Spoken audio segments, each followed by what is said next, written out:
ሰላም እንዴት ናችሁ? እንግዲህ በ2017 ዓመተ ምህረት የኢንትራንስ ኤግዛም ወስዳችሁ ውጤት መጥቶላችሁ ዩኒቨርሲቲ ምደባን ስትጠባበቁ ለነበራችሁ እንግዲህ ትምህርት ሚኒስቴር ዛሬ ምደባን ይፋ አድርጓል። እንግዲህ ወደ ማስታወቂያው ከመሄዳችን በፊት ግን ለዚህ ዩቲዩብ ቻናል አዲስ የሆናችሁ ሰብስክራይብ በማድረግ ቤተሰብ ይሁኑ። ፋሚሊ የሆናችሁ ደግሞ መረጃው ለሌሎች ተማሪዎች እንዲደርስ ቪዲዮውን ላይክ ሼር እያደረጋችሁ ወደ ማስታወቂያው እንግዲህ የማስታወቂያው ይፋ የተደረገው ዛሬ ነው።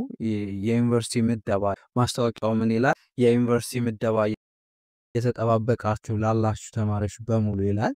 በ2017 ዓመተ ምህረት የ12ኛ ክፍል ሀገር አቀፍ ፈተና ወስዳችሁ ማለፊያ ውጤት ያስመዘገባችሁና ለትምህርት ሚኒስቴር ተጠሪ በሆኑ የመንግስት ዩኒቨርሲቲዎች በውጭ መጋራት ወይም ስኮላርሺፕ ትምህርታቸውን ለምትከታተሉ የቅድመ ምረቃ መደበኛ ተማሪዎች የተቋም ምደባ ከአሁኑ ሰዓት ጀምሮ ከታች በተዘረዘሩት አማራጮች ማየት የምትችሉ መሆኑን እየገለጸ የሪሚዲያል ፕሮግራም ምደባ በቅርቡ ይፋ የሚደረግ መሆኑን እናሳውቃለን ይላል። እንግዲህ ምደባውን ይፋ የምታዩበት ሊንኮች ዌብሳይት ሊንኮ ያለ በቴሌግራም ቦትም በዚህ ቦት ማየት ትችላላችሁ።